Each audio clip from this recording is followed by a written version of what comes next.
Olá, seja muito bem-vindo ao Saúde e Consciência. Eu sou Vitor Maia e hoje nós vamos falar sobre o que mudou em Minas Gerais com a expansão da triagem neonatal, que é conhecida como teste do pezinho.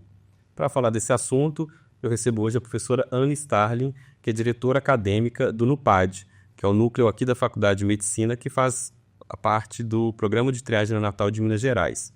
Seja muito bem-vinda, professora. Obrigada, olá. É um prazer estar aqui. Eu espero contribuir com esses fatos e com dados a respeito da triagem neonatal em Minas Gerais. Perfeito. Professora, a triagem aqui em Minas, ela corre há 30 anos pelo SUS. Antes disso, só quem tinha dinheiro que conseguia diagnosticar algumas doenças que são muito importantes ali nos primeiros dias de vida. Pode nos explicar por que é importante a gente ter um programa público de triagem neonatal? Sim, eu acho que a primeira questão é que este é um programa público, significa que ele é amplo, né? Então, ele alcança toda a população, né? Caso a família queira utilizar desse programa, é só procurar o posto de saúde e nós vamos atender a uma das prerrogativas do SUS, que é a universalidade. Então, ou seja, não só as pessoas que têm condições financeiras que irão fazer e ter oportunidade de ter um diagnóstico precoce de uma doença do seu filho. No caso de ser público também, significa que um programa ele faz a triagem, e a triagem ela é, como o próprio nome diz, triagem, ela não é diagnóstico daquela doença, e o programa ele faz o diagnóstico, confirma se a pessoa tem a doença e oferece o tratamento. Não adianta você fazer uma triagem, confirmar o diagnóstico e ficar refém da questão financeira para tratar a doença do seu filho. E fazer uma triagem significa que você vai fazer o diagnóstico e iniciar o tratamento de forma precoce, oportuna, significando que essa doença muitas vezes não vai se manifestar. A gente tem pacientes hoje que têm uma vida normal, vamos dizer assim, típica, né? E que não teriam essa oportunidade se não tivessem feito essa triagem quando eram recém-nascidos, né? E, além do mais, justifica porque são doenças raras, pouco conhecidas, então o SUS vai capacitar médicos e demais profissionais, como nutricionista, para fazer o atendimento desse paciente de forma mais adequada. Maravilha, professora. E há 30 anos a gente começou, não era o painel que existe hoje, eram menos doenças, né? Quais foram as primeiras doenças triadas aqui em Minas Gerais? As primeiras doenças são aquelas que são consideradas como padrões, né, para serem triadas. O hipotireoidismo congênito, que sequela o paciente do ponto de vista de cognição, ou seja, de inteligência e capacidade laborativa. E a fenilcetonúria, também era uma doença pouco conhecida e que hoje a gente sabe que há uma eficácia enorme em relação a essas pessoas com diagnóstico precoce. Foram as duas doenças em 1993 que nós iniciamos essa triagem em Minas Gerais. Então, provavelmente, muita gente que está nos assistindo deve ter sido triado, se for mineiro, né, e tiver menos do que 30 anos, deve ter sido triado aqui, né? Sim, nós temos também pacientes que foram triados na rede particular e depois vieram fazer o tratamento no SUS, que aí recebia medicação, tudo gratuito, né? Essas medicações, algumas têm um custo relativamente barato, mas a maioria é muito cara. Entendo. E quando que a coleta deve ser feita? São nos primeiros dias de vida, né? O ideal é que a coleta seja feita entre o 3º e o 5º dia de vida, tá? E isso por quê? Porque nesse momento a criança já se alimentou, a criança está bem, então faz a coleta no posto de saúde ou na maternidade, caso a criança esteja retida à maternidade cadastrada no serviço de referência técnica, que é o NUPAD. E aí, esse tempo nos dá a oportunidade de tratar essa criança o mais rápido possível. Então, o ideal é que a coleta seja feita entre o 3º e o 5º dia, tá? Perfeito. E a coleta é feita num papel que é enviado aqui para o NUPAD, né? E essa amostra, ela tem que ser uma boa amostra, né? O primeiro passo para uma triagem bem feita é a coleta, né? Então, existe toda uma estrutura dentro do portal do NUPAD que facilita o entendimento de como essa coleta deve ser feita. Então, por exemplo, não deve ser coletada em local frio, porque isso faz com que a criança tenha que a gente chama de vasoconstrição, então você não consegue uma gota de sangue suficientemente grande para poder cobrir todo o local onde que ela deve ser colocada no papel, a gente chama papel filtro. E esse papel filtro com sangue, ele é seco e depois é enviado pelos correios. E, normalmente, ele vem pelos correios atualmente por Sedex. Então, ele vem rápido, tá? Não deve ser deixado essa coleta, esse papel, durante muito tempo lá na UBS. Então, a pessoa recolhe, deixa secar, no máximo no dia seguinte envia por Sedex. O NUPAD recebe esse papel filtro, cadastra e no mesmo dia essa amostra é, então, processada no laboratório de triagem neonatal. Perfeito. E a coleta é feita no calcanhar do bebê, né? No calcanhar. Por quê? Porque é mais fácil, né? Você tirar uma gotinha. Existe uma lanceta própria, tá? Não é essa lanceta comum que a gente tem para coletar, fazer punção digital, tá? Mas, às vezes, dependendo se o paciente estiver internado, não tem problema coletar numa veia, né, se está puncionada. Lógico que essa veia não pode estar ligada a soro, né, ligada à nutrição parenteral, né? Então, o profissional de saúde, ele pode se informar no portal do NUPAD, existe lá um vídeo, né, e também um folder com amostras que são consideradas satisfatórias, adequadas, e aquelas que não devem ser enviadas porque não foram bem coletadas. Ele pode fazer essa comparação no momento da coleta e avaliar ele próprio. E existe um vídeo que explica como deve ser feita a coleta. Maravilha. Então, o pai e a mãe que estiver com a criança na maternidade e o fato de não ter sido tirado do calcanhar, ele não precisa ficar preocupado, né? O profissional de saúde sabe o que ele está fazendo, né? Sabe. Maravilha. E as amostras chegam aqui no NUPAD e depois de quanto tempo que os pais vão ter esse resultado? Olha, há um diferencial em relação ao tipo de resultado. O resultado que é considerado dentro da normalidade, então dentro dos valores de referência, ele é colocado no portal do NUPAD, a família tem acesso, a UBS tem acesso por meio de senha, né, que foi fornecida no momento da coleta, tá? Os resultados que precisam de uma nova amostra, porque mesmo que a coleta tenha sido bem feita, às vezes, dependendo da doença, a gente pede uma segunda amostra para confirmar aquele resultado, para ver se ele é realmente aquilo que foi detectado. Neste caso, o NUPAD tem um setor que comunica com a UBS, atualmente está comunicando com a família também por meio do WhatsApp, dizendo que ela precisa comparecer ao UBS, que ela precisa de uma segunda amostra. Não precisa ninguém ficar apavorado com isso, porque isso é uma rotina que a gente tem no cuidado em relação àquela amostra. No entanto, quando a amostra já está alterada, esse mesmo setor de monitoramento do tratamento e do cuidado, que é do NUPAD, ele entra em contato com a UBS já com uma primeira consulta agendada. Tá? Agendada nos locais de trabalho, no serviço de referência e tratamento. A grande maioria está aqui, ainda no Hospital das Clínicas. Isso em Belo Horizonte. Isso, que é aqui em Belo Horizonte. Mas há uma tendência a que a gente faça uma descentralização. Então, a família consegue esse resultado tanto na unidade básica quanto no site do NUPAD. Sim. Ela recebe, né, um papel da unidade básica onde ela tem um acesso. Tem um acesso. Ela tem uma explicação, tem a senha, né? Tem tudo direitinho lá. E ela entrando no portal do NUPAD, automaticamente ela vê resultado do teste do pezinho. Família é UBS. Então, são diferentes, tá? Então, se ela não tiver condição de olhar em casa, né, se ela quiser, por exemplo, imprimir, não tem como imprimir, é só ir no UBS que ela consegue a impressão. Perfeito. Então, nesses 30 anos, o NUPAD já triou mais de 7 milhões de mineiros, né, de bebês nascidos aqui em Minas Gerais.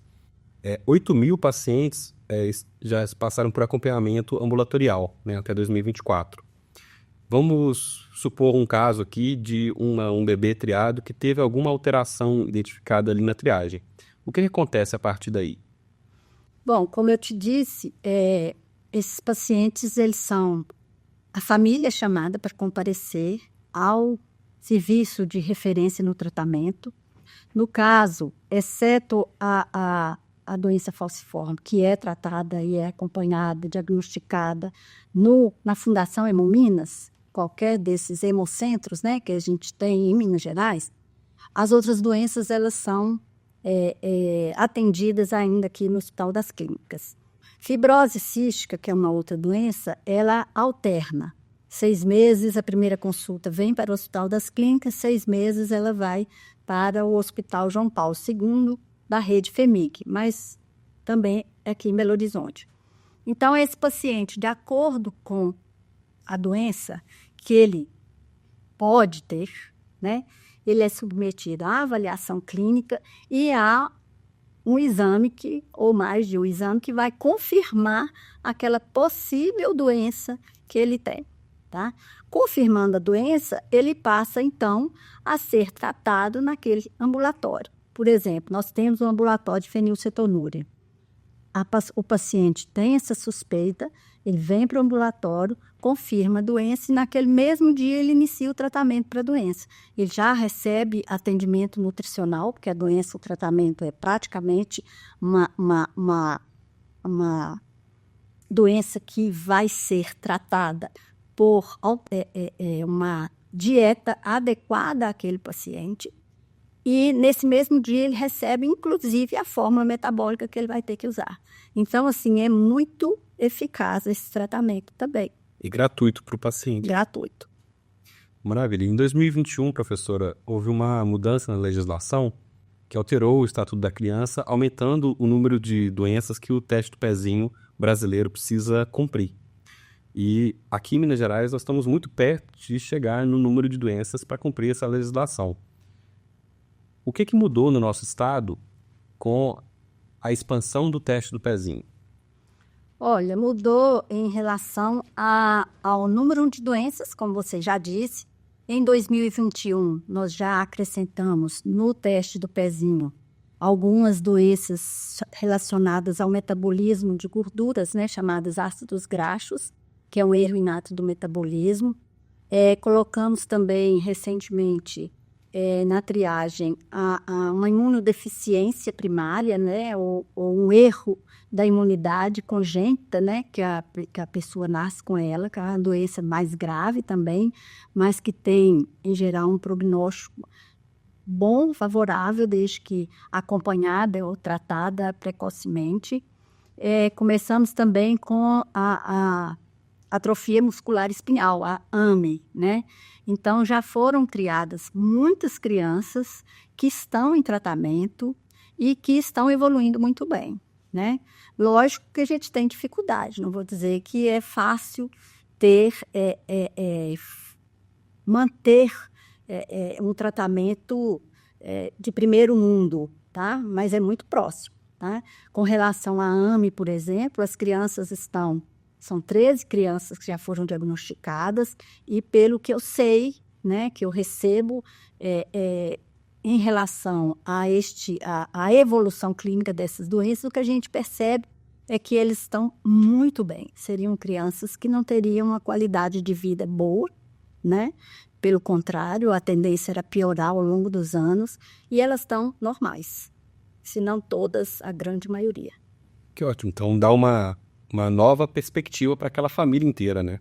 Com certeza, eu acho que isso traz um alívio muito grande para a família, né? Porque eu acho que deve ser eu fico muito emocionada, porque eu acho que deve ser muito doloroso você ter um diagnóstico e não ter o tratamento. E você sair aí desorientado, né? Pedindo para as pessoas, fazendo vaquinhas. A gente fica extremamente solidária com essas pessoas, que a gente sabe o sofrimento. Se você tem um diagnóstico, já é sofrido, né? Se não tem o tratamento, acho que não é pior, né? Eu concordo que isso deve ter mudado a vida de muitas pessoas. Exato. E os principais desafios têm sido nessa parte assistencial para essas novas doenças. E eu também pergunto, pode citar alguma dessas doenças que tenha um tratamento que seja muito difícil, muito complexo, dessas que já entraram e dessas que vão entrar esse ano agora de 2025? Na minha opinião, isso é opinião própria, né? Essas doenças que vão ser triadas agora são exatamente as doenças mais difíceis de serem tratadas. Primeiro, o custo é muito elevado, tá? Das medicações, de praticamente todas elas. Segundo, nós precisamos de ter conhecimento dos profissionais de saúde. Nós precisamos ter conhecimento e, digamos, uma retaguarda no atendimento desses pacientes, porque são doenças muito diferentes das que a gente vinha triando, né? O tratamento é mais difícil, mas não é impossível, tá? Desde que a gente tenha, estou falando a gente porque eu me incluo, apesar de eu não ser de referência em tratamento, no PAD é referência técnica para a triagem, né? Mas a gente trabalha junto. Desde que a gente tenha o respaldo do gestor, que no caso nosso aqui é a Secretaria de Estado da Saúde, a gente vai conseguir. Vai ser difícil? Vai ser. Nós não estamos achando que vai ser fácil, não. Mas a gente acha que nós temos condições de fazer. Nós precisamos capacitar mais profissionais, nós precisamos de mais profissionais especializados nesses centros de referência no tratamento. Né? Nós precisamos também de ter, por exemplo, uma teleconsulta, uma telemedicina que vai ajudar na capacitação desses profissionais. Então, isso tudo está sendo pensado, está sendo feito. Eu acredito que vai ser difícil, mas nós vamos conseguir. Que ótimo. E quando a gente fala da rede de profissionais, na verdade, são várias especialidades, né? A gente está falando de pediatras, mas também de nutricionistas, né? E de outras áreas. Aí no caso, a gente precisa de pediatras especialistas, né? Nós precisamos de geneticistas, mas não necessariamente em todo ser precisa ter um geneticista, né? Mas é o ideal, né? A gente trabalha com o ideal para conseguir o máximo possível, tá? Nutricionistas, nós precisamos capacitar as nutricionistas também. Neurologistas, por exemplo, a AME, né?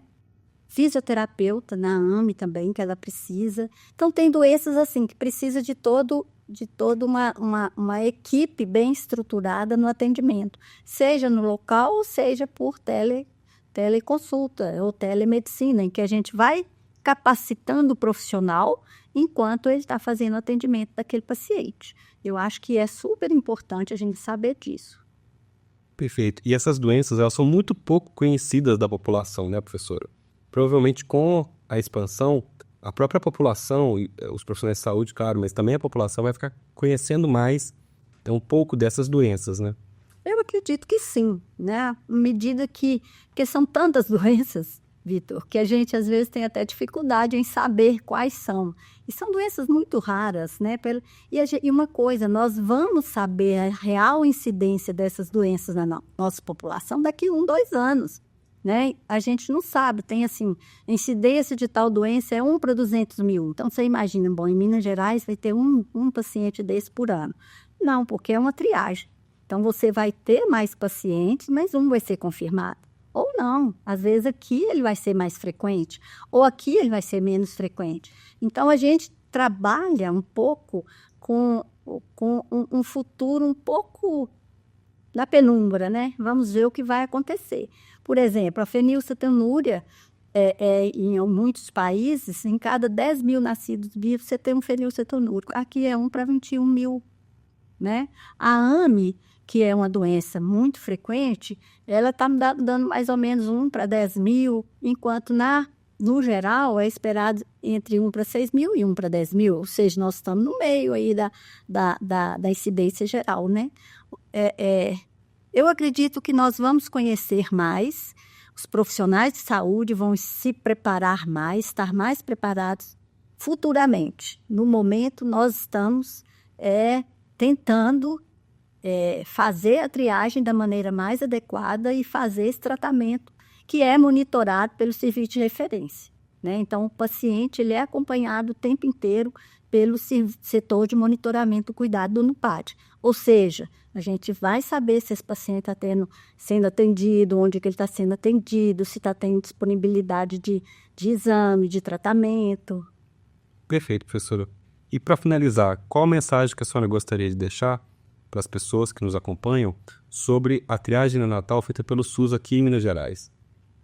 Olha, eu acho que atualmente a triagem neonatal, na medida em que ela está sendo ampliada, ela não vai dever em nada às triagens que são feitas, chamadas triagens ampliadas nos laboratórios, tá? Com um plus, com um mais, né? Que ele tem um diagnóstico confirmado, tá? E tem o tratamento oferecido de forma gratuita, né? É isso que eu falei, a família não vai ficar andando de porta em porta, tentando conseguir um tratamento mais adequado. Eu acho que isso vai trazer uma tranquilidade maior, vai nos ajudar mais a conhecer esses pacientes e a tratá-los, né? Então, eu acredito que essa ampliação é um fator importante no SUS, né? No impacto que essas doenças causam na população e nas famílias em particular. Então, eu creio que vai ser muito bom, vai ser ótimo.